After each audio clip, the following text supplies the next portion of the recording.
মুখ্যমন্ত্ৰী হুঁচিয়াৰ মুখ্যমন্ত্ৰী হুঁচিয়াৰ এনজিঅ দিয়া বন্ধ কৰা এনজিঅ দিয়া বন্ধ কৰা অক্ষয় পাত্ৰ আন্দোলনৰ পৰা হেতালি খোলা বন্ধ কৰা আন্দোলনৰ পৰা হেতালি খোলা বন্ধ কৰা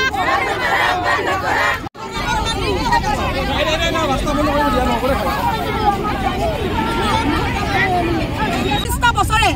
কংগ্ৰেছ দিনৰ পৰা 700-800 টকা দিয়াৰ পৰাই বনাই আছিল কোনো চৰকাৰে আমাৰ ভাল ভাগ হৈ আজিলৈকে আমাক কিমান দিব সেইটো কোৱা নাই কিন্তু এটা কথা স্পষ্টভাৱে কৈ দিব বিচাৰিছো ৰান্ধনীৰ লগত এবাৰ মুখ্যমন্ত্ৰীৰ যুঁজ হ'ব 26ত মুখ্যমন্ত্ৰী ৰান্ধনীৰ লগত এবাৰ মুখ্যমন্ত্ৰী ডাঙৰীয়াৰ 26ত যুঁজ হ'ব আৰু প্ৰথমতে আজি এইটো আমাৰ এটা আৰম্ভণি আমাৰ আন্দোলনৰ কাৰ্যসূচী এইটো এটা আৰম্ভণি অহা জুলাই 7 তাৰিখে ৰেল বিটিআৰৰ পৰা আপোনাৰ গুৱাহাটী অভিমুখে আহিব নোৱাৰিব বিটিআৰত আমাৰ আছে 20,000 ৰন্ধন কৰ্মী আমি ৰেলপথ বন্ধ কৰি দিম 7 জুলাই তাৰিখে মুখ্যমন্ত্ৰী এইটো গম পাব আৰু এতিয়াও সময় আছে মুখ্যমন্ত্ৰী ডাঙৰীয়া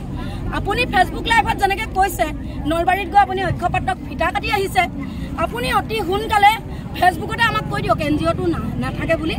আৰু